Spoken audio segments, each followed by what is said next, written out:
Idea forge technology limited का आ रहा है आईपीओ और दोस्तों इस आईपीओ की ग्रे मार्केट में बहुत ही जबरदस्त डिमांड है। तो इस वीडियो में हम जानेंगे इस आईपीओ के पॉजिटिव्स, नेगेटिव्स, इंपॉर्टेंट डेट्स और डिटेल्स जो आपको इस आईपीओ में अप्लाई करने से पहले जानना चाहिए। तो चलिए शुरू करते हैं आज का वीडियो और देखते हैं क्या खास है आइडिया फोर्ज टेक्नोलॉजी लिमिटेड में। तो सबसे पहले जान लेते हैं इस कंपनी के बारे में। तो idea forge Mumbai based company है जो 2007 में इनकॉर्पोरेट हुई थी। इसको स्टार्ट किया था IIT Bombay alumni Ankit Mehta and Rahul Singh ने और ये कंपनी ड्रोन्स को डिजाइन और मैन्युफैक्चर करती है। ये इंडिया की सबसे बड़ी ड्रोन मैन्युफैक्चरर है और वर्ल्ड की 7th largest dual use category यानी कि सिविल और डिफेंस ड्रोन मैन्युफैक्चरर है। इंडिया में इसका मार्केट शेयर अराउंड 50% का है। आइडिया फोर्ज के ड्रोन्स माइनिंग एरिया की प्लानिंग एंड मैपिंग के साथ साथ सिक्योरिटीज एंड सर्वेलेंस जैसे कि disaster management, anti terror, coastal security, border security के लिए भी यूज किए जाते हैं। अब आइए इस कंपनी के फाइनेंशियल्स को देख लेते हैं। तो पिछले 4 साल यानी कि 2020 से लेकर 2023 तक के इसके फाइनेंशियल्स को देखें तो इसके टोटल एसेट्स साल दर साल बढ़ रहे हैं। टोटल रेवेन्यू में भी पिछले 4 सालों में जबरदस्त ग्रोथ देखने को मिली है। 2020 से 2021 में इसका रेवेन्यू दुगने से भी ज्यादा हुआ है। फिर 2021 से 2022 में इसका रेवेन्यू ऑलमोस्ट 4 गुना हो गया है और उसके बाद 2023 में कंपनी ने पिछले साल के मुकाबले करीब 20% की ग्रोथ दी है। अब हाल ही के कुछ सालों में जो रेवेन्यू ग्रोथ कम हुई है इसका कारण ये हो सकता है कि जब कंपनी नई होती है तो उसकी रेवेन्यू ग्रोथ बहुत तेज होती है, लेकिन जब कंपनी बड़ी हो जाती है और उसने काफी मार्केट कैप्चर कर लिया होता है तो उसकी जो ग्रोथ है वो धीमे धीमे ग्रो होती है। अगर इसके प्रॉफिट आफ्टर टैक्स को देखें तो 2020 और 2021 में ये लॉस मेकिंग कंपनी थी, लेकिन पिछले 2 सालों में कंपनी प्रॉफिटेबल रह पाई है और इसकी नेटवर्थ, रिजर्व एंड सरप्लस भी लगातार ग्रो हो रहा है। 2023 में कंपनी की बोरोइंग 86.5 करोड़ थी और इस आईपीओ से जो पैसा कंपनी जुटाने वाली है उसमें से कुछ पैसे को वो डेट को चुकाने में यूज करेगी। बाकी अगर कंपनी के प्रॉफिट और रिजर्व को देखें तो कंपनी कभी भी अपना डेट को चुका सकती है, इसलिए ऐसा कह सकते हैं कि कंपनी वर्चुअली डेट फ्री है। अब इस आईपीओ से रिलेटेड कुछ इंपॉर्टेंट डेट्स और डिटेल्स को देख लेते हैं। तो आइडिया फोर्ज टेक्नोलॉजी के आईपीओ में आप 26 जून से लेकर 29 जून तक अप्लाई कर सकते हैं। इसका प्राइस बैंड कंपनी ने 638 टू 672 रुपीज पर शेयर रखा हुआ है, जो कि थोड़ा एग्रेसिव प्राइस लगता है और कंपनी का जो पी है वो 48 टू 50 निकल के आता है, तो ये थोड़ा सा महंगा प्राइस नजर आ रहा है। और यहाँ पर आपको मिनिमम 1 लॉट खरीदना होगा जो कि 22 शेयर का होगा और जो 1 लॉट है वो 14,784 रुपीज का आएगा। मैक्सिमम आप यहाँ पर 13 लॉट्स के लिए अप्लाई कर सकते हैं और रिटेल इन्वेस्टर्स के लिए 10% से ज्यादा शेयर ऑफर नहीं हो सकते।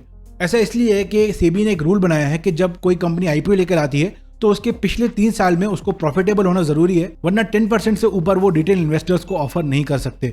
और ये कंपनी पिछले 2 सालों से तो प्रॉफिटेबल है, लेकिन उससे पिछले 2 सालों में उसने लॉस बनाया है। अगर लेटेस्ट ग्रे मार्केट प्रीमियम देखते हैं तो अभी 485 रुपीज का है, मतलब अगर इसको 22 शेयर से मल्टीप्लाई करते हैं तो करीब 10,000 रुपए का प्रॉफिट निकल के आ रहा है। और काफी लंबे टाइम बाद हमें किसी आईपीओ में इतना अच्छा ग्रे मार्केट प्रीमियम देखने को मिल रहा है।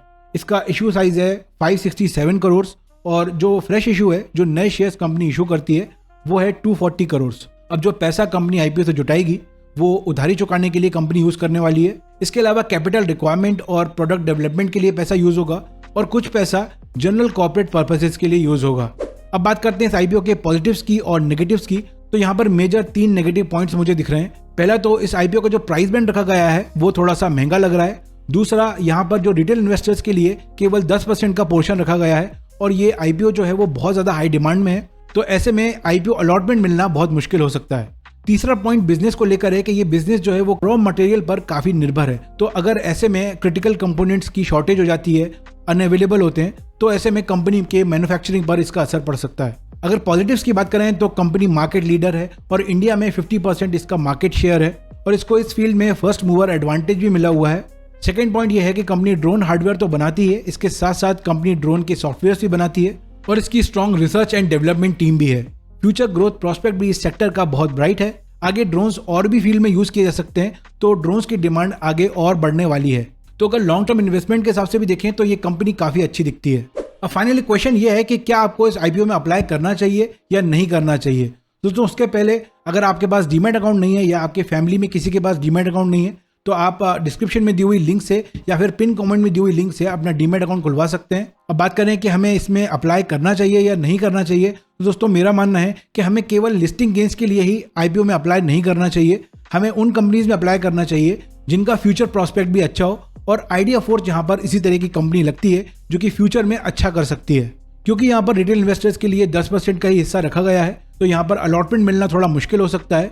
तो आप मल्टीपल लोगों के अकाउंट से यहाँ पर अप्लाई कर सकते हैं। मैं पर्सनली पहले दिन तक थोड़ा वेट करूंगा और देखूंगा कि इसकी डिमांड कैसी है, कितने % लोगों ने इसको सब्सक्राइब किया हुआ है, और उसके बाद मैं यहाँ पर डिसीजन लूंगा। लेकिन क्योंकि इसका ग्रे मार्केट प्रीमियम काफी अच्छा निकल के आया है, तो यहाँ पर इन्वेस्ट करना प्रॉफिटेबल हो सकता है। लेकिन ध्यान रखिए, ये केवल एक अनुमान है, यहाँ पर कोई भी श्योरिटी नहीं है। इस आईपीओ में अप्लाई करने के पहले खुद रिसर्च करें और अपनी रिस्क एपेटाइट को देखकर ही अप्लाई करने का डिसीजन लें। लेकिन अगर आप लिस्टिंग के बाद भी इस कंपनी में इन्वेस्ट करना चाहते हैं तो ये कंपनी फ्यूचर ग्रोथ के हिसाब से काफी अच्छी दिखती है। अगर इसी तरह के फ्यूचर में वीडियो देखना चाहते हैं तो चैनल को सब्सक्राइब कर लीजिए, वीडियो अच्छा लगा तो लाइक कीजिए एंड बेल आइकन प्रेस कीजिए ताकि आने वाले वीडियोस की अपडेट आपसे मिस ना हो। Thanks for watching and I will see you in the next video.